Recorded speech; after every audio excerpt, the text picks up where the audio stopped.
Hey friends, my name is Joey and welcome back to my channel, Gender Not Found. So today I'm in a bit of a different space, as you can see. Like, normally I record on the coffee table when I'm sitting on the couch, but, my mom was staying home and she didn't tell me in advance, so it's a PA day today and she didn't tell me in advance, so now I'm basically stuck in my now I'm basically stuck in my room. Like I'm not stuck in my room, I can be out on the couch, but I'm not gonna record out there because then my mom's gonna like come out periodically and I don't want that background noise. It's distracting, so I think I think oh so I'm gonna just read the book in here, and I'm recording in here today, and so tomorrow I'm gonna be out in the living room though because my mom's going to get a massage, so she's gonna be out for a couple of hours probably. Um, and then I'm gonna be able to record videos and stuff. So I'm gonna do that then, but I'm gonna record a couple of chapters of A Guardian Angel, and then we'll see what else happens. Maybe I'll record something else, but I want to record like maybe 2 or 3 chapters of A Guardian Angel at least. So but, I keep yawning. Hang on. And I'm reading the book on my phone because if I try to like if I try to be on my computer, like if I'm because I'm like if I'm scrolling down on my computer, then it's gonna get rocked. It's gonna like move from side to side because it's not properly stable on my bed because I don't have like this isn't like a stable space for it to be like it's on my bed and you know mattress are really soft, so it's gonna move if it has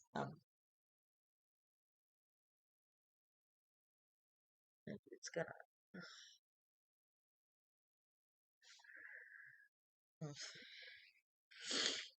fucking hassle to deal with this. Okay, be right back. Hang on. Um, by the way, I'm gonna be writing my own fan fiction. I've had this idea in my head for a while, and someone actually dared me online, like that the next time I was playing Truth or Dare with this one person online, and they dared me that the next time that um I would write a romance fan fiction. So I'm gonna like write a book.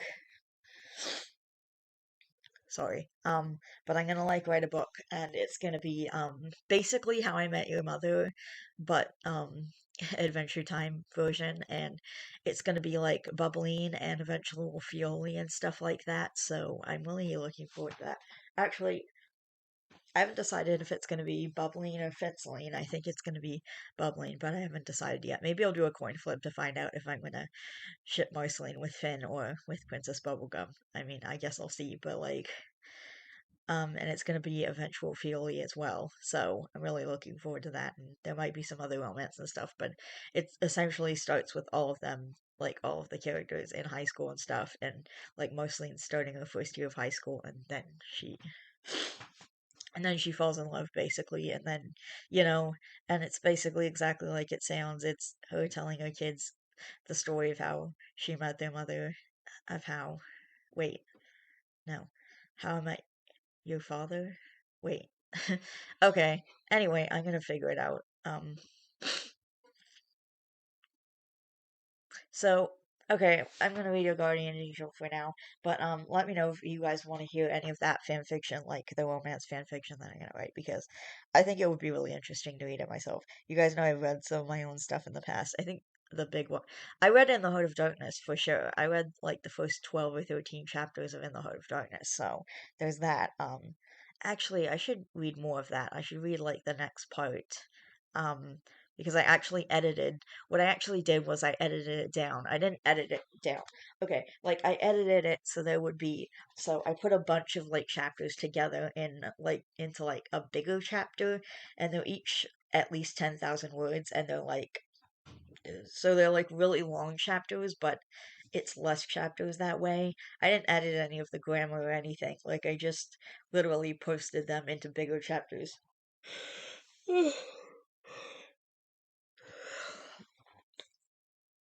And then I planned like how I was going to put the smaller chapters together to turn them into bigger chapters in the future because I already had all my chapters planned out and it was going to be like 87 chapters I think and then an epilogue.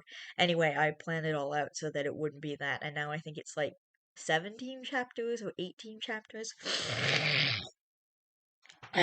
So it's got all the exact same content. It's just into longer chapters that are actually I don't know. I really like longer chapters for whatever reason. I just like longer chapters and I like more content and I like more content in each chapter. That's just the way I've been always. I don't know. Anyway, so we're on chapter 14 of The Guardian Angel. I don't know if this is in the future or whatever, but like we're gonna find out because I think it skips ahead a lot of times.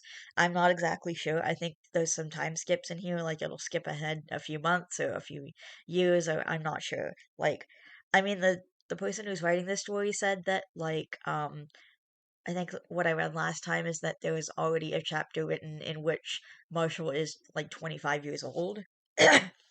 So, I guess we're gonna see where this goes, and I'm not sure if there was like time skips or whatever. Anyway, chapter 14, Assassins. What? You know, I think I'd want to get assassinated, Marshall said out of the blue, walking from the school. What? Fiona had been falling asleep during their phone call, and out of nowhere he comes up with this. Yeah, I think that would work. Like some underground like like some underground organization wants me dead because I'm bringing good music into the world. Haven't you noticed that all the good singers die young and stuff? Well, yeah, kinda. I mean, some are still alive, but some really great bands do break up. Exactly, they separate and are forced to never work together again. And the and those guys that make one-hit wonders, they're zapped with some kind of sucker that makes everything they create come out awful. Hearing this, Fiona burst out laughing. Marsh, that's ridiculous. But plausible. You sound tired, Marshall said, pushing his keys, pulling the keys from his pocket to unlock the door. However, the door was already unlocked. Yeah, I am a bit, but I can talk. Fee, hold on. Hearing the seriousness in Marshall's voice had the blonde wide awake in an instant. What the hell just happened? Hello? What just happened? Video's frozen.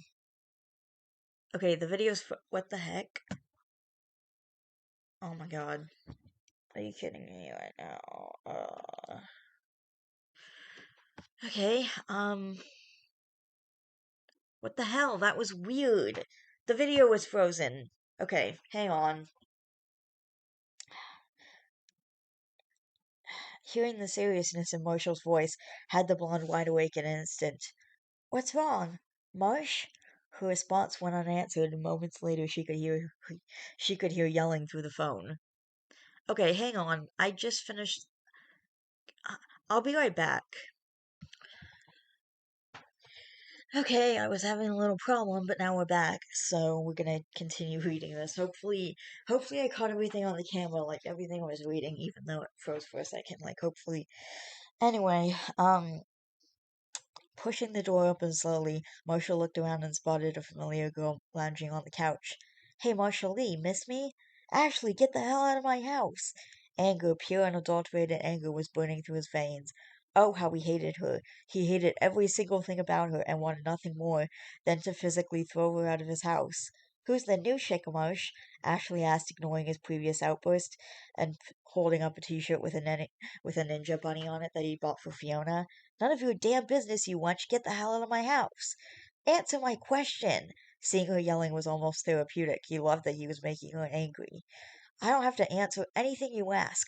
You're not my mother, you're most certainly not my girlfriend, and you aren't my friend, so get the hell out before I make you. You'll make me? I'd love to see. Hey! He'd had enough. The only problem was his father taught him never to hit girls. Marshall, though, had definitely believed he'd found a loophole as he grabbed the sleeve of her sweatshirt in his hand as he dragged her from the house. Marshall! Ooh, she was pissed. Passing. Passing the threshold of the house, Marshall reached into his sweatshirt pocket, grabbing his spare key. Walking back into his house, Marshall slammed the door shut and locked it behind him. Digging into his pocket, Marshall pulled out his phone, hearing Fiona's muffled voice. Marshall, is everything okay? Are you okay? Marshall, answer me. Hey, he said softly into the phone, picking up the shirt Ashley had dropped. Balling it up, he tossed it aside. There was no way he was giving Fiona that one. He didn't want the blonde to catch her crazy. Marcia, what happened? I could hear yelling and all that stuff. You had me worried.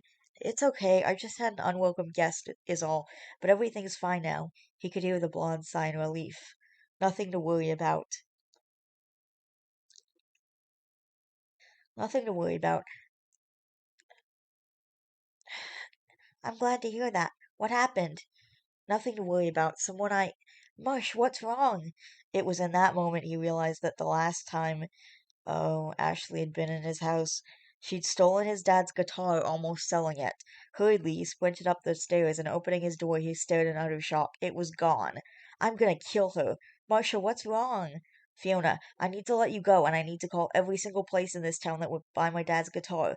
He heard her gasp over the phone. I love you. I have to go. I love you too, Marsh.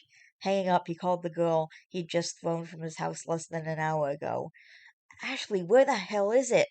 Oh, Marshy, don't be too upset. That pretty baby earned me a little over 2 grand. Where is it? Like I'll tell you after how you threw me out. Start looking, Marshall. With that, she hung up. Yeah, he was definitely going to kill her. He started calling every place that he could think of with no luck. However, after 2 hours of searching, he received a phone call, and seeing how it was from Fiona, he answered. Hey, Mush, I think I found it. I told my dad what happened, and he's been calling around to a few places near where you are. He's got the guy on the phone who just said he'd paid a girl almost $2,500 for a guitar. Dad wants to know the info on the guitar so we can give it to the guy to see if it's a match. Hearing this, Marshall wasted no time. It's a 1995 Gibson LG1. The color sunset, one back brace was reglued, and there's a little bit of separation with the front and back center seam. It's ladder braced, and there's binding on the front and back. And on the neck on the right side, between the first and second frets, are my dad's initials carved into the guitar. They're tiny. Marshall listened. Marshall listened as Fiona relayed the information to her dad, and for a few moments all was silent. Then he could hear Fiona and her dad talking softly over the line. Fee, what's going on? It's a match, Mush, but the guy says he won't give it back until he gets his money back. The silence on the line was enough for Fiona to know that Marshall didn't have the money. His mom controlled how much a week he got, and he and she knew that Mrs. Abigail wouldn't shell out almost $3,000 for a guitar. His father's are not. They won't give it back? That's ridiculous. Steve, give me the phone. Fiona looked over. Fiona looked over, not having noticed her mother enter the room. With phone in hand, she let the man have it in a scarily calm way. Sir, listen. What you currently have in your store is stolen property, and I will be in your store tomorrow at noon with the owner of this guitar and a police report listing the guitar with every intricate detail about it, and an officer. You will hand it over. Understood? Good. Good evening, and I'll see you tomorrow. Ellen hung up and turned to Fiona. That's how it's done. Now you tell Marshall to file a police report. Okay, you hear that, Marsh? Your mom's awesome. Relief, so much relief. After hanging up, he called the police.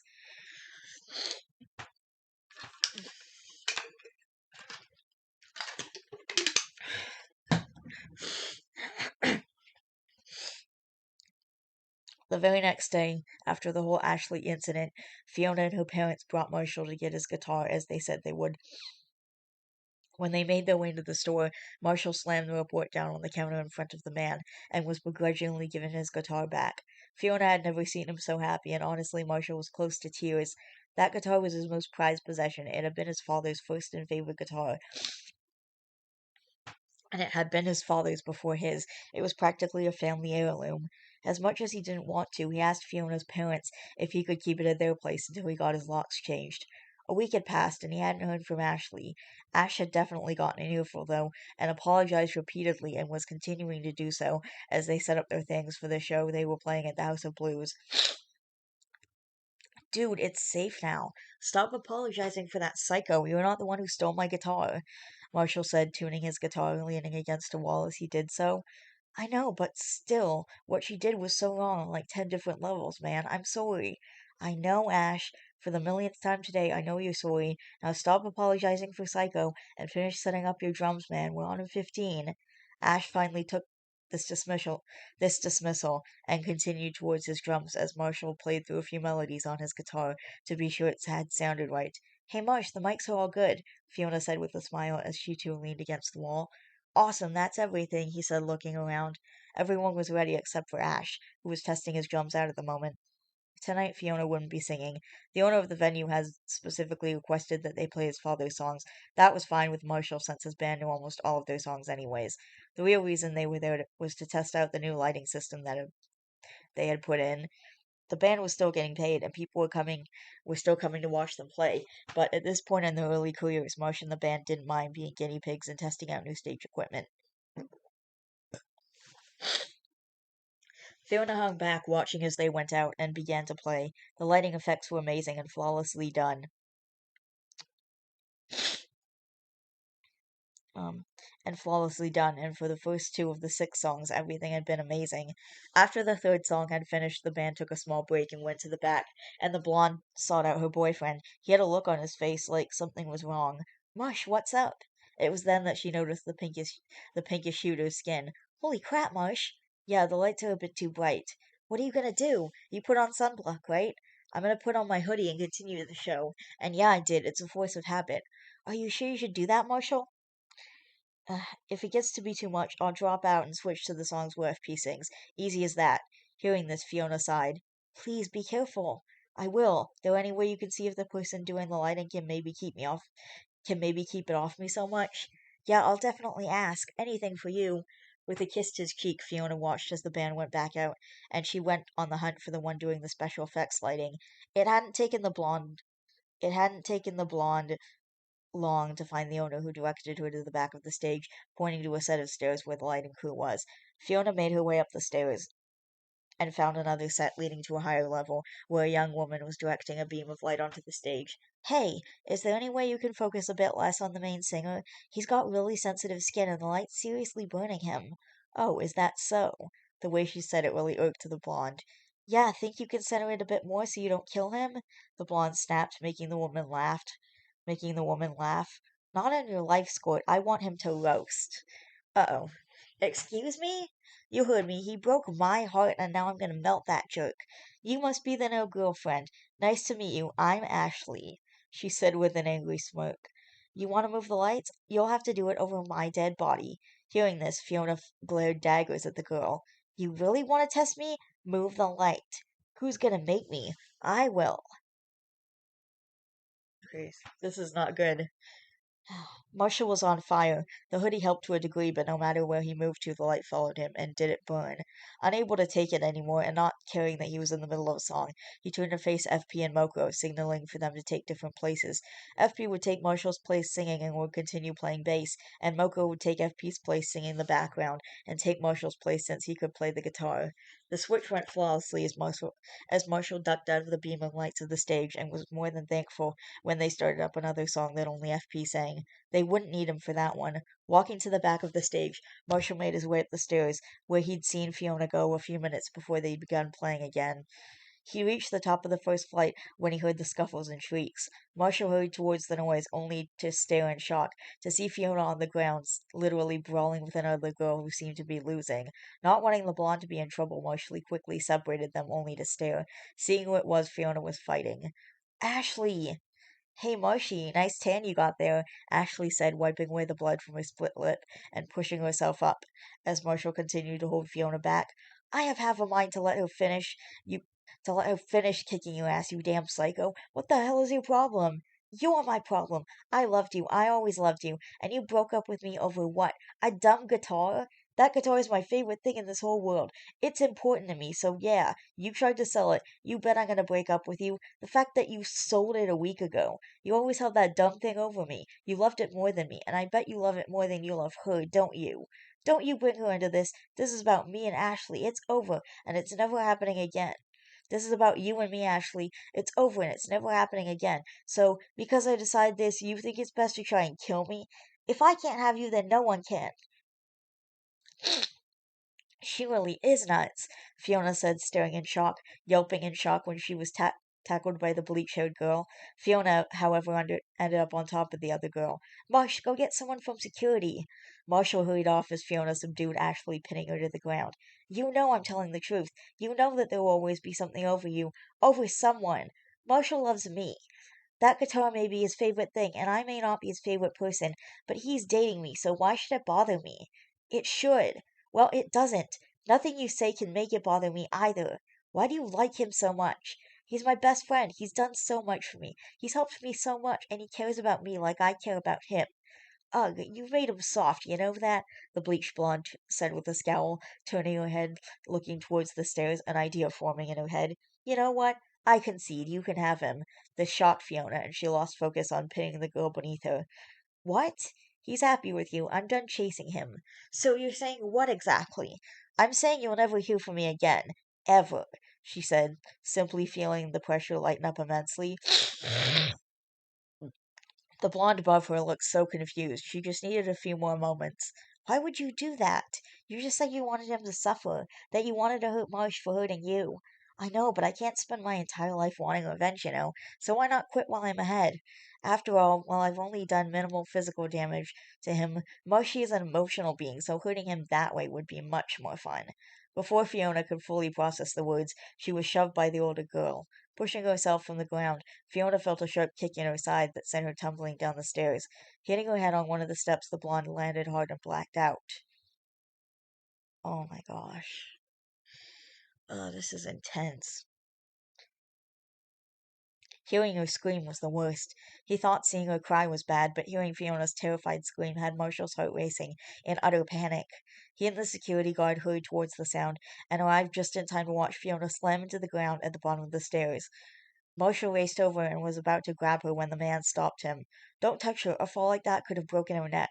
Keep her still and I'll head upstairs. Keep her here and still and I'll head upstairs. Marshall nodded, kneeling by the blonde, who groaned softly after several worrying minutes. Fee, you okay? He asked, softly keeping her on the ground when she tried sitting up. Dude, my head hurts, she said softly, and as if she had a sudden epiphany, Fiona sat up immediately, despite Marshall trying to keep her laying down. Oof. That psycho kicked me down the stairs. Fee, lay back down. Your neck might be broken or something. I mean, you should definitely get her checked for a concussion. I'm fine, Mush. Geez, my head just kills us all. You sure know how to pick 'em, Mush, she said softly, still refusing to lay down now, rubbing the large bump on her head. Gosh, you're probably concussed, Marshall said, gently feeling her head, making Fiona grimace. Ow, don't touch it. Why were you fighting her anyways? Marshall asked softly. Because she wanted to hurt you. I never want anyone to hurt you if I can help it. I'll stop it. She knew what she was doing. It's not like it was an accident, Fiona said softly, looking at Marshall. Fiona, I don't want you fighting my battles. I don't want to see you getting hurt because of me. I know, but she made me so mad, the blonde said softly, looking away from Marshall, now afraid he was mad at her, and it seemed that Marshall couldn't tell. Fee, I'm not mad at you. I just want you to be careful. You mean so much to me, much more than I can ever explain. Hearing this, Fiona scooted over, climbing onto Marshall's lap, and hugging him tightly.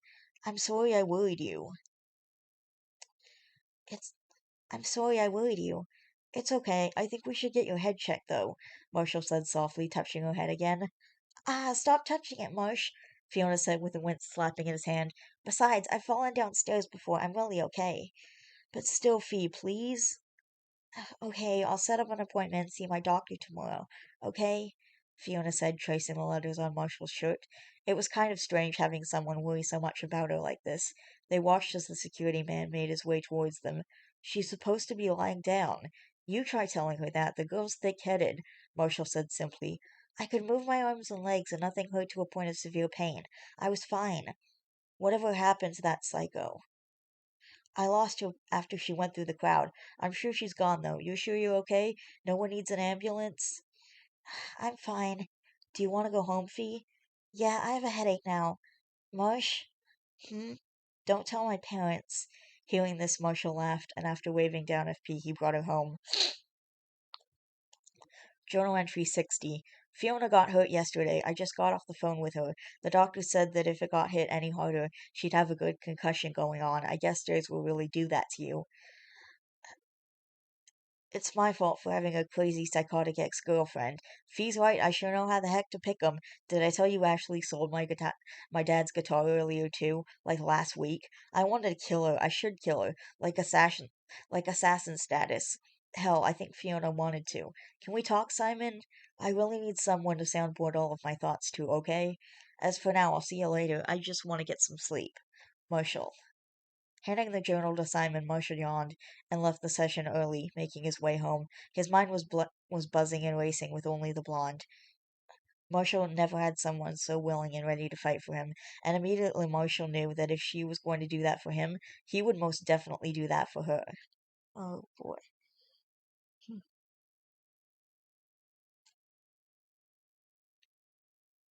Hmm. All right.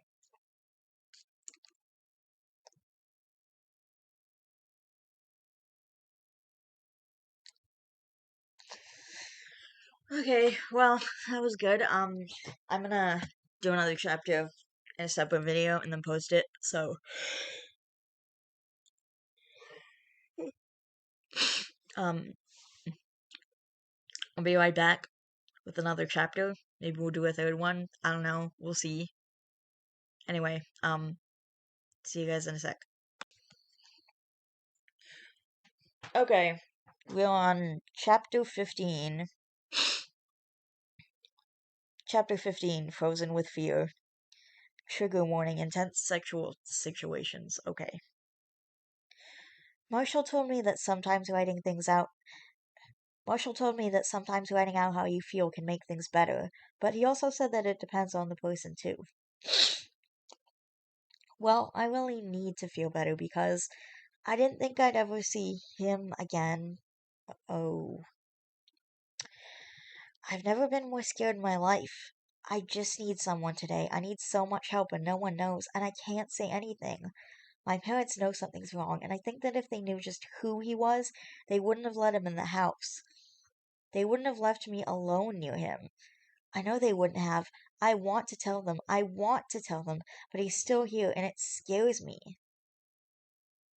He knows where I live now. He can find me again if he wants to. He said he would make sure the state came back and take me from my parents if I said anything. It's my fault that he's in trouble. I just want something. I, I just want someone to realize that something's really wrong before he does something else. Oh boy. Oh my gosh. Oh my gosh. Oh my gosh. Oh my gosh. Oh my gosh. 4 hours earlier. Fiona walked home from school, closing her eyes and feeling the warmth of the sun beaming on her. It was a beautiful day, absolutely gorgeous, and Fiona knew she'd spend the bulk of it indoors, working on tons of homework. Deciding against mountains of homework for once, Fiona returned home, did half of it, and went for a walk before the sun could set completely. She'd been on her way home when her mom Ellen called. Um,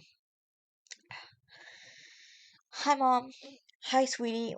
Went Work ran late again today, so I sent my client to the house. Steve ran out, but he's already there. Can you let him into the office? I'll be there in 5 minutes tops, okay? Sure, no problem. I'll see you in a bit, Mom. Bye, hun. Hanging up, Fiona hurried back to the house. This had happened a few times now, and she was used to it. All she had to do was send them around to the back of the house. There they would find the second door to get to where their office was. That led to a small lobby attached to the office where they waited for her mom.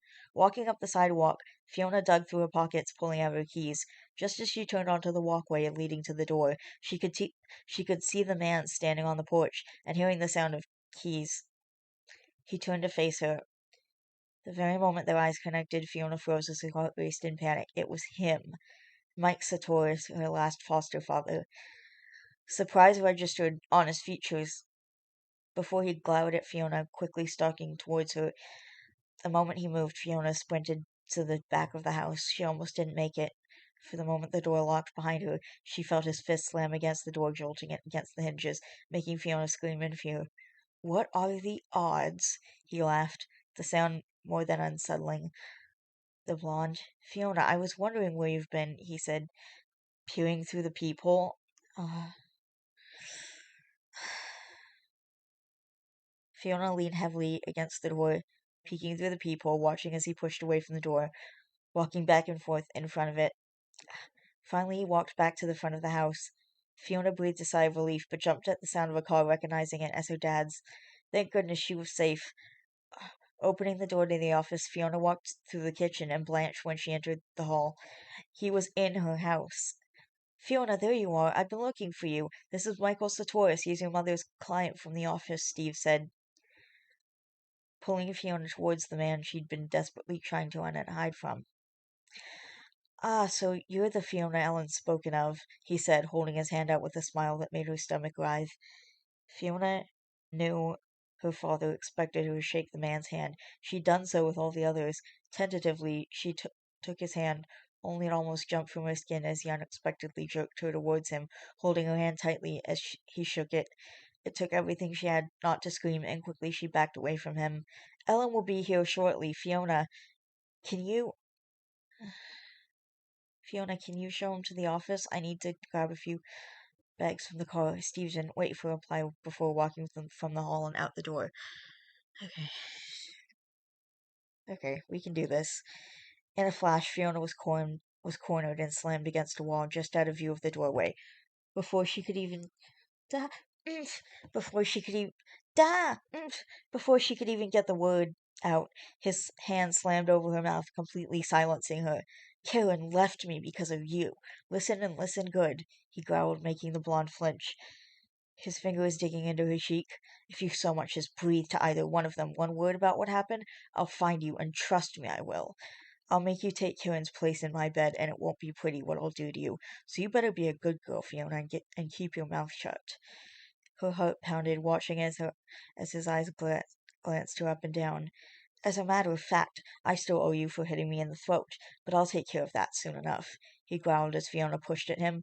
The moment he gripped her arm, the sound of the door shutting was heard, and he had no choice but to release her, letting Fiona scramble away. She did so, immediately hurrying to and staying by Steve's side, wide-eyed and terrified.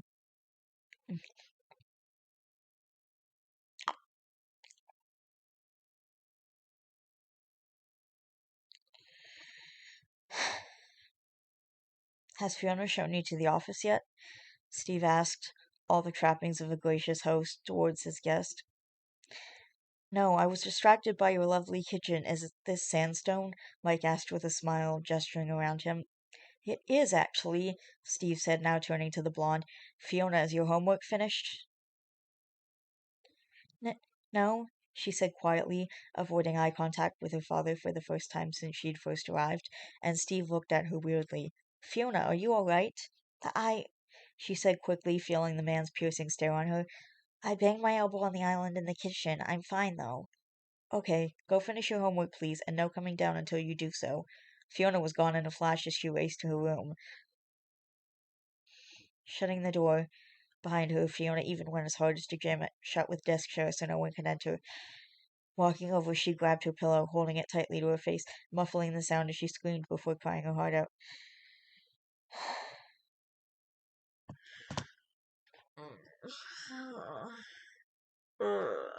That was really uncomfortable to read. Okay. Oh, oh my god, that was really uncomfortable. Okay. Mm. Ugh. Ugh. Oh my god, that was really hard to read. I need a short break. Alright, I think we're through the worst of it. Let's finish the chapter. I took a few minutes break because I needed it. Oh my gosh. Hopefully her parents will find out.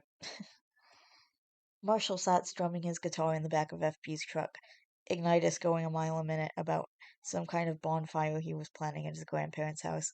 Marshall continued playing when suddenly he was struck with such an intense feeling of unease. The feeling was so overwhelming that he actually messed up the chords of the song he was playing. Hearing this, FP looked up. Dude, what's up? He asked, seeing the look on Marshall's face.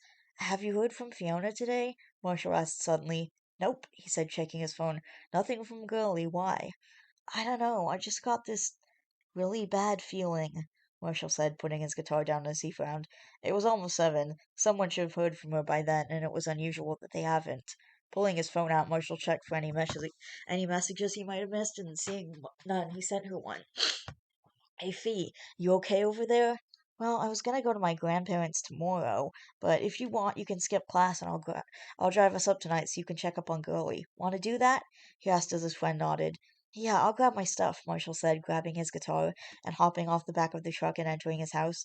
Grabbing an old backpack, he stuffed it with clothes and his iPod. Pulling free his guitar case from a mountain of clothes, he put his father's inside it and brought it with him. After the whole Ashley deal, he refused to leave it at the house if he was leaving overnight. Hurrying down the stairs, he grabbed Cake off the couch and brought her too.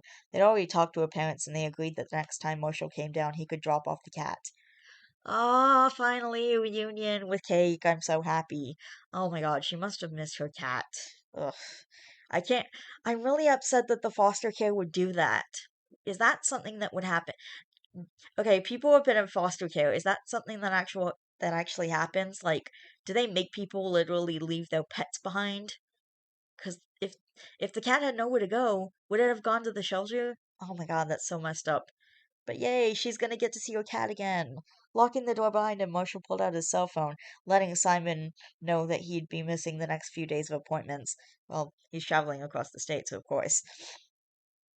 She couldn't focus. She knew she couldn't, so she didn't even try to work on her homework.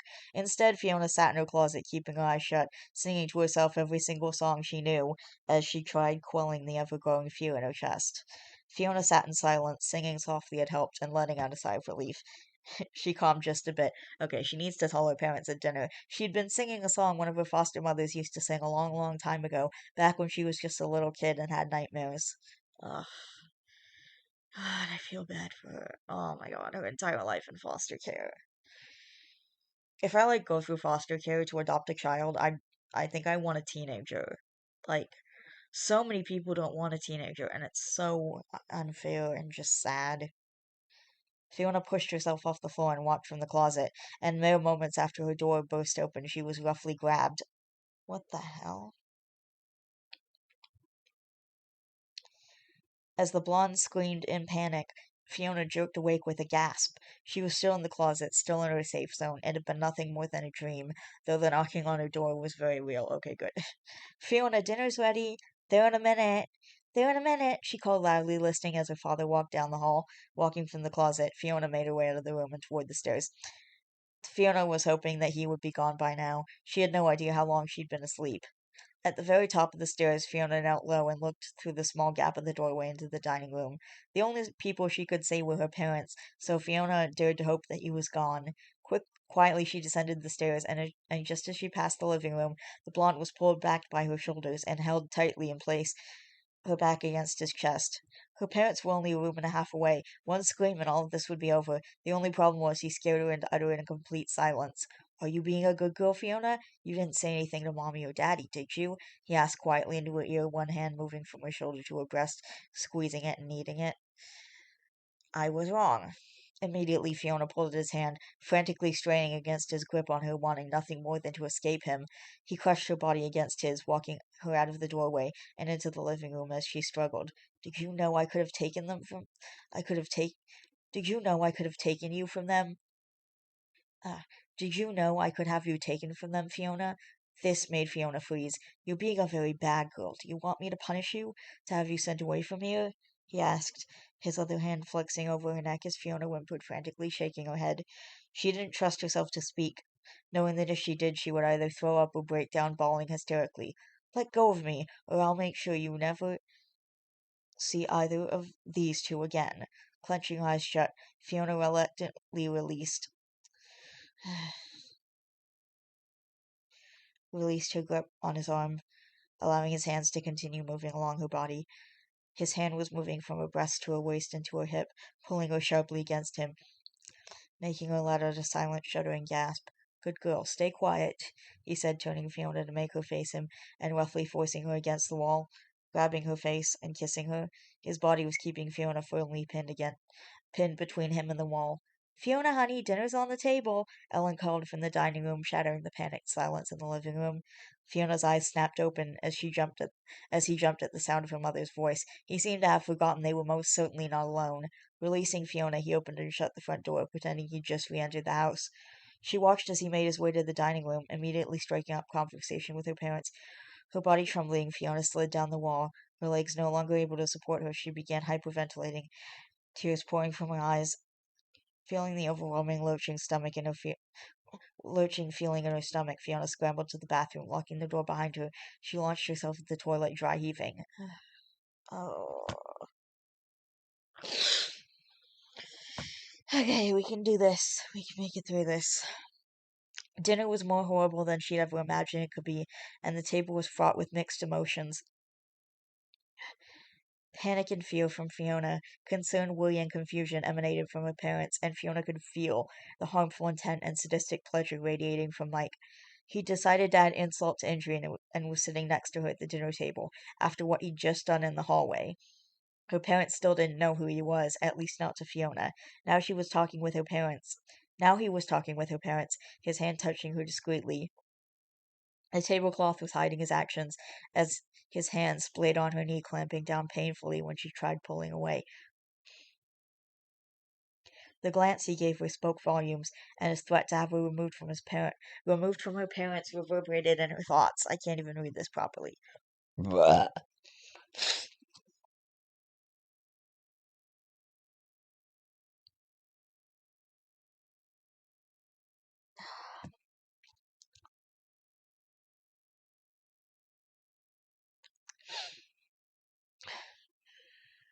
Her body trembled, feeling as leisurely.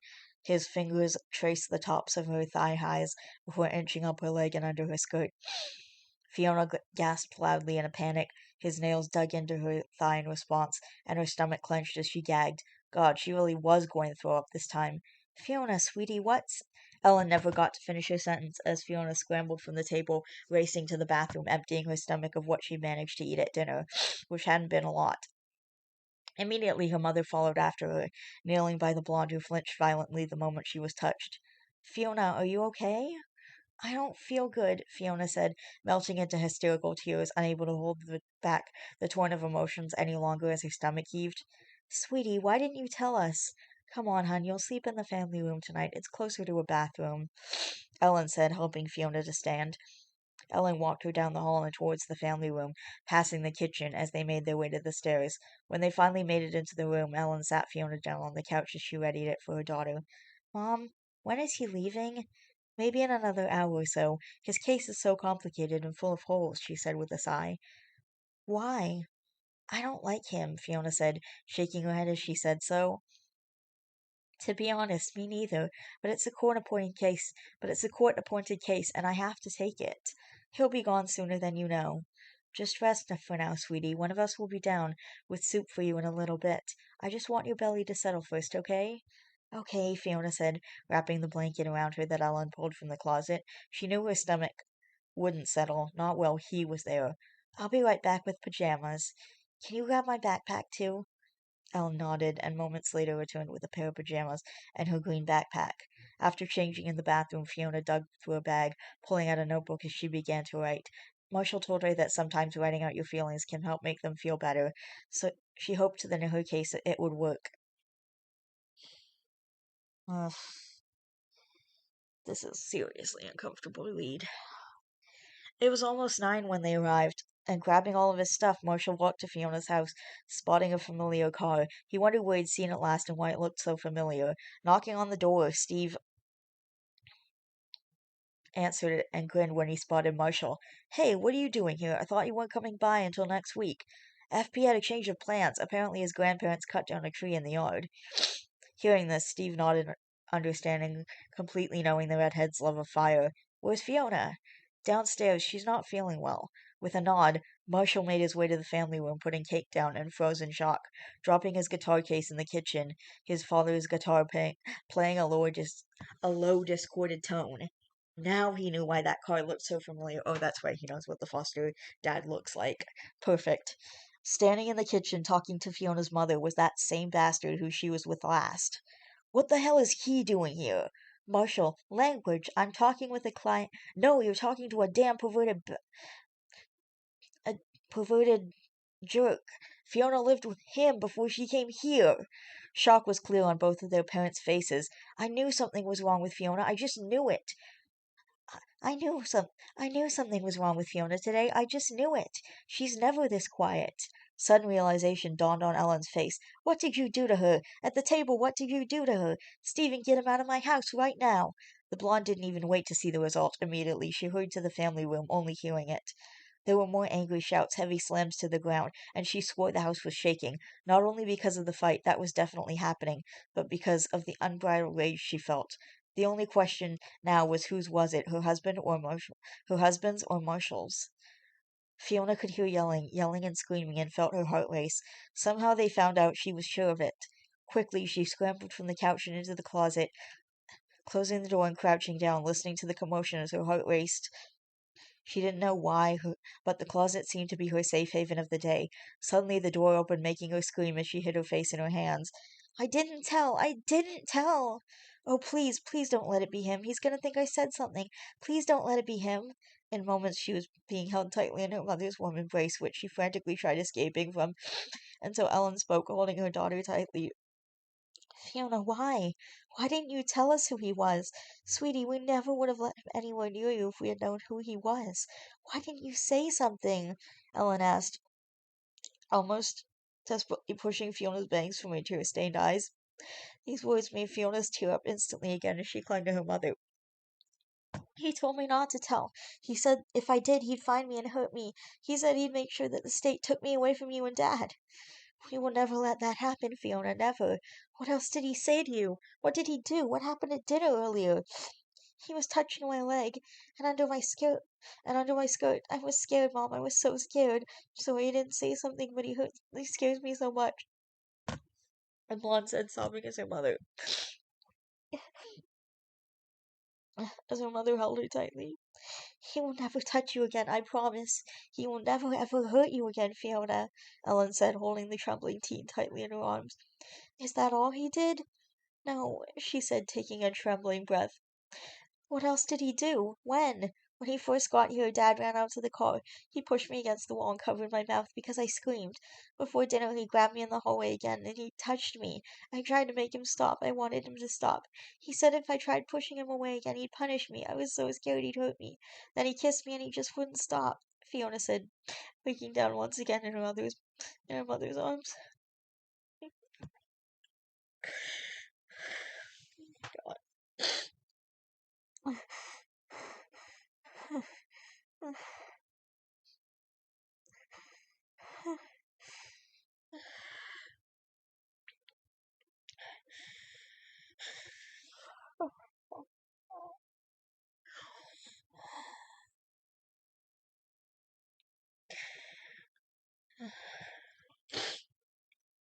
He had gone absolutely ballistic, and the first thing he did was attack the blond man, tackling him to the ground. Mike, not having expected the attack, was slammed to the ground and received the brunt of Marshall's anger as he began pummeling him. When the man below him finally got to his senses, Marshall was knocked back with a sharp hit to the stomach. Marshall coughed hard, swearing he could taste blood. Without a second thought, he jumped at Fiona's old foster father again, and immediately they were brawling. Steve trying to break them up after calling the police. He had no idea Marshall would go nuts like that. He too wanted to beat this man to death, but his better judgment was keeping him from doing so. He had a feeling he needed to stop Marshall before he absolutely lost it, and he was. He was losing it completely. You will never, ever touch her ever again, you sick, freaking jerk, he said. He shouted, punctuating each word with a strike to the man's face. With a growl, the man struck back, catching him in the jaw and not caring where he was. Marshall spit the blood on the ground, continuing his brutal onslaught, having pinned his victim's arms down with his knees.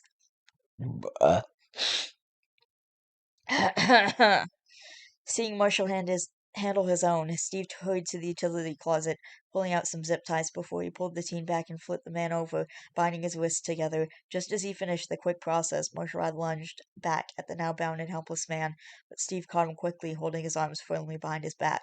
Marshall, you have to calm down. Let go of me. Not until you've calmed down. The teen continued to angrily struggle, fighting against Fiona's father, until the man swept his feet out from underneath him, sending him right to the floor. Get off me! You listen now, the police are coming, and with you acting crazy like this, they'll take you in as well. You're an adult now, Marshall. They'll arrest you.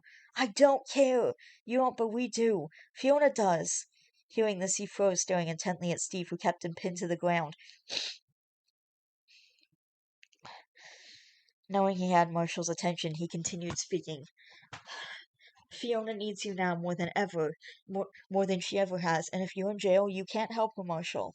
But he hurt her. He's the one who caused her so much pain. He's the only person on this earth Fiona's terrified of. I know, Marshall, I know, but Fiona needs you. Now I'm going to let you up, and you're going to go to the bathroom and wash the blood on your face. Now you're going downstairs, and you're going to stay with Fiona while Ellen and I handle the officers. If they ask you how you got those injuries, you tell them flat out he attacked you first. End of story. That's it? Get it? Yeah. Good, Steve said, lifting him from the ground. Go clean up now. By the time Marshall finished cleaning up, the officers arrived, and he watched as Mike had been taken away. As it turns out, he'd been on probation, and what happened today had been enough to put him in jail. Marshall continued to watch as the police car took the man away inside. Fiona had been downstairs with Ellen for the past hour now, and the second police officer had just left after taking their statements. He was hesitant on going downstairs, but spotting Cake, he had an idea. Grabbing the cat, he quickly descended the stairs, and immediately spotting her owner, the cat squirmed in Marshall's arms, leaping free when he realized her. And he watched as Cake trotted over, immediately nuzzling the blonde. Slowly she let go of her mother, looking down to see what bumped her, and gasped, Cake! Oh, Cake, I missed you so much, Fiona said, picking up the orange and white cat, holding her close as the cat purred in contentment, nuzzling the blonde's face. Suddenly Fiona realized something. If Cake was here, then so was Marshall. Seeing him, Ellen stood. I'll leave the two of you alone for right now. Marshall? I know, I'm in trouble. Maybe not so much today. The older blonde said softly with a smile as she walked from the room. Almost immediately, Fiona was up and towards him, and in a moment she was wrapped safely in his arms as he held her tightly. You okay, Fee? She shook her head. I'm so happy you're here, Marsh. I was so scared. It's okay, Fiona. It's okay, he said softly as he slowly walked her back and forth. I know I don't say it a lot, but I love you, Marshall. I know you don't have to say it, Fiona, because I can feel it too. I love you, he said, kissing her, walking over. Marshall sat them both down before kicking his shoes off and putting his feet on the couch, so he was lying on it, with Fiona lying on him. His hand continued running soothingly up and down her back, and Marshall listened to her breathing listened as her breathing slowly evened out. Marshall smiled. He knew deep down she would drool on him, and it would be a gross and squishy experience. He knew that she'd probably try to beat him up in her sleep because she'd done that as well, but more than anything, Marshall knew that he loved the blonde, and he knew that he wanted to always be there for her. He allowed himself to also slowly drift, letting sleep claim him, but before he fell asleep, he had one more solid thought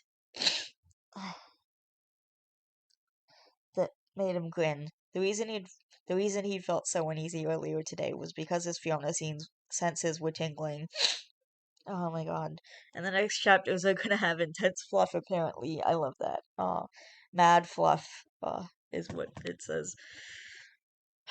Oh my god, that was uncomfortable to read.